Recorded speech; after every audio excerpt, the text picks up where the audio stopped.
colleague Alan Giacomo of Sidley Austin in New York, and is one of the chief advisors to the Regenerative Medicine Foundation, as our legal advisory board, has taken the onerous task of organizing a committee and reviewing the posters. And of course, the poster winners are going to get a registration-free and invitation to attend our future World Stem Cell Summit, wherever it shall be.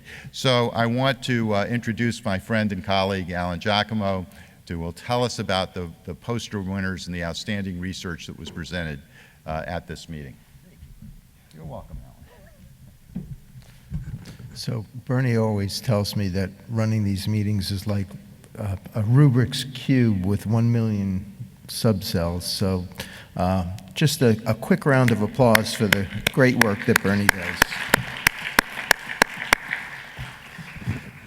Bernie, how much time should this be? Okay, because it may be 10. All right, okay. There should be there it is. So, next slide, please. There we go. So the first thing I want to do is I want to thank our judges who are on this slide. Dr. Asada, Dr. Beljanski, Dr. Loring, and Dr. Murray. And you can see that we've got Japan represented, we've got the Karolinska represented, we've got Southern Florida represented, and we've got California represented there. So we really have a global group, and that's important for judging, I think. Next slide, please. So we ask the judges to focus on 4 things as they look at the posters: the contribution to the field, the scientific method. I mean, we are talking about science here, so the use and respect for the scientific method, really important. The creativity that went into the work that's being reported in the poster, and the communicative power. How you may have the best story in the world, but if you didn't tell it well, then it's all for naught.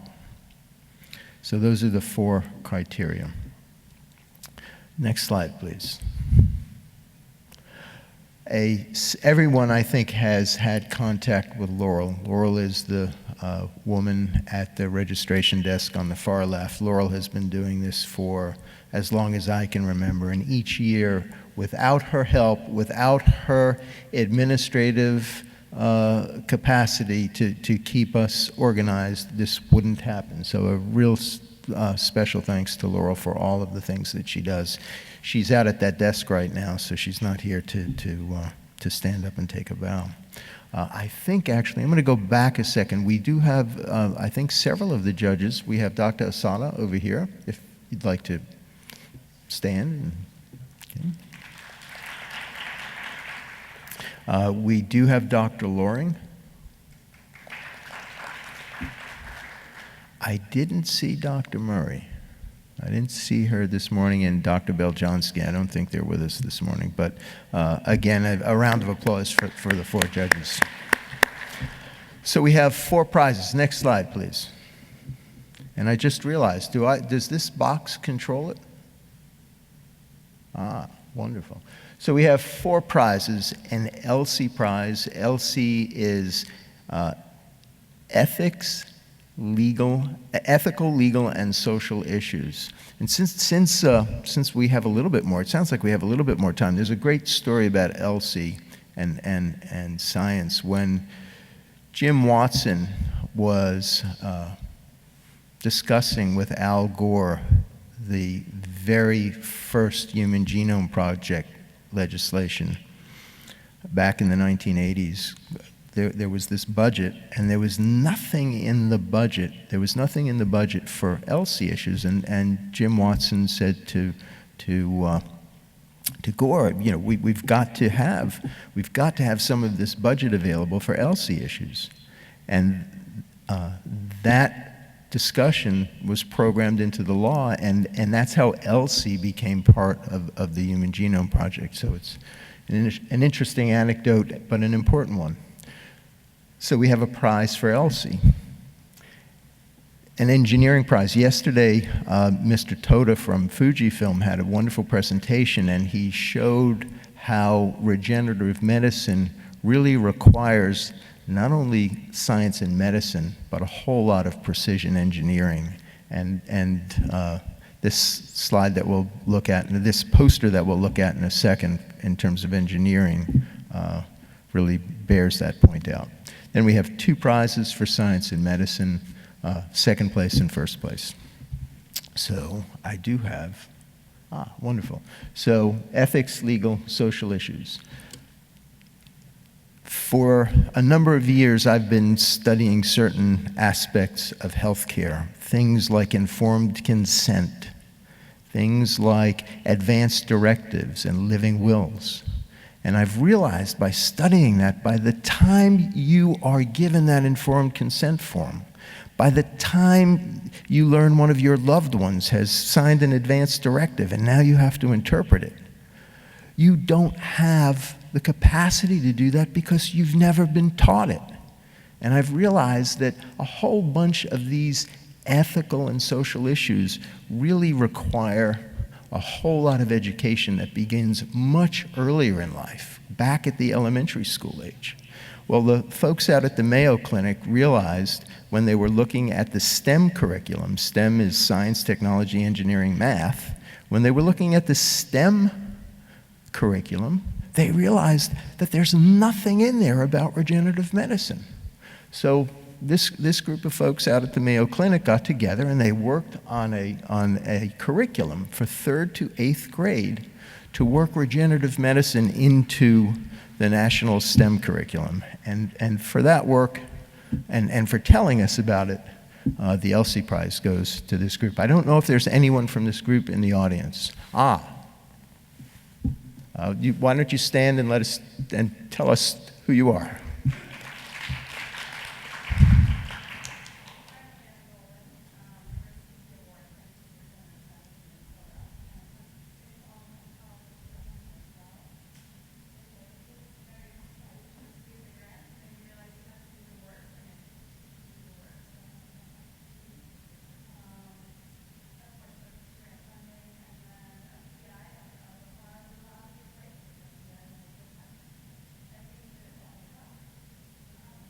So thank you. Thank you. The engineering prize goes to a group from the Xiaodong Chen Lab out in University of Texas Health Science Center in San Antonio. I believe that's San Antonio. Is there anyone from this group in the audience? It is San Antonio, right? Okay. So what they've done in this work is they've looked at the extracellular matrix of two different extracellular matrices and looked at the chemical composition of those matrices and mixed and matched and did a whole lot of work that's really important for using what we know about the ECM, the extracellular matrix, and how important that is, particularly in terms of organ regeneration.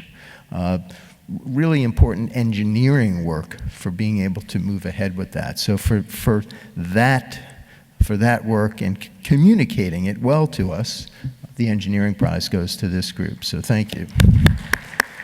And if any of you would, there's a microphone up here that I just noticed, if you'd like to say a few quick words.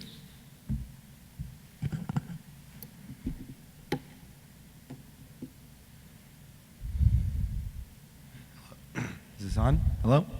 Well, hello, everybody. Thank you very much. It's really an honor. I think we're slowly but surely beginning to pick out these variables about the physical microenvironment in which stem cells reside, and beginning to understand their importance in guiding stem cell behavior.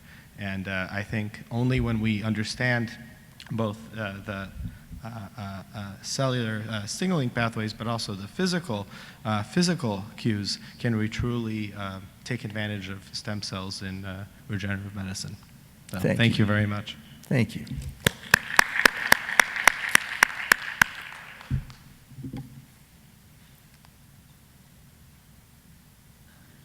And then you know what? I wonder if I've confused myself. Bear with me a second. Nope. Okay. So this, and here's why I just got confused. If you look at that group, and you look at that group, there's a lot of overlap.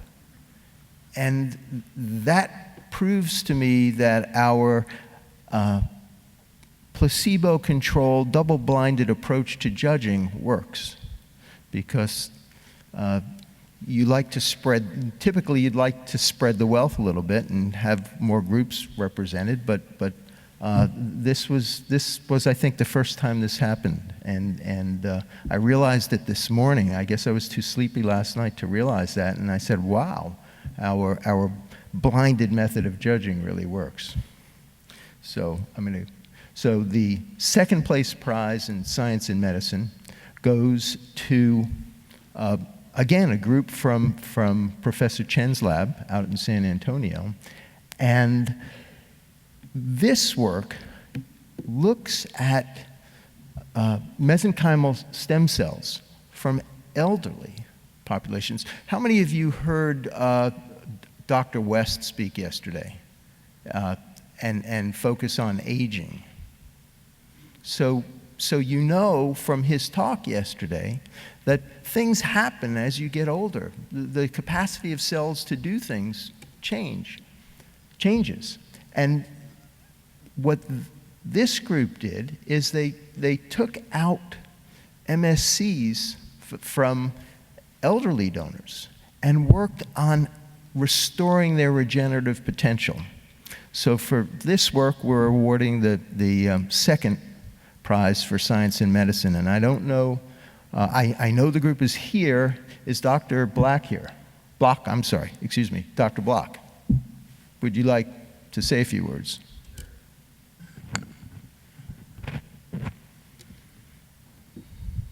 Well, thank you very much, and thank you to everyone that woke up on the last day of the conference. And I think this is a really cool project. I think it makes sense. It's a cool story that there are some cells left in older people that are still healthy, just kind of like how there's still some old people that can run marathons.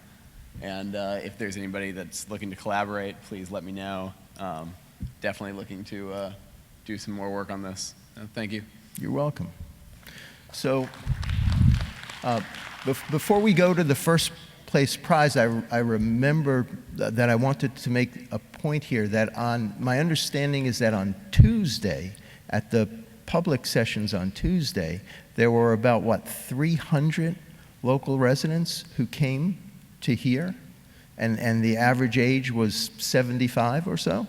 So just as we have to reach out to third graders, we also have to reach out to senior citizens and let them know about how important this field of regenerative medicine is and how important it is for them to support it. So there's a lot going on there in that slide, a lot more than just the science. So first place goes to Rosalie Sterner, who's an MD PhD student at the Mayo Clinic. And what Rosalie has done is she's looked at the niche. She's looked at the niche in the body where the cells that give rise to AML are residing. And she is looking at the contribution to that niche of not the cancer cells themselves, but the support cells. And what she's attempting to do is to interdict the support cells so that cancer therapies, which ordinarily wouldn't work because the cancer cells are being protected by the niche they're in, she's looking to change the niche so that the drugs and the therapies that attack the AML cells giving rise to cancer can be attacked. And that also brings us back to one of the slides that Mr. Toda had yesterday when he showed us that regenerative medicine depends not only on the science, but also engineering. So there's an engineering theme here, again, an important engineering theme. I don't know if Rosalie is here with us. Ah, great. If you'd like to come up and say a few words.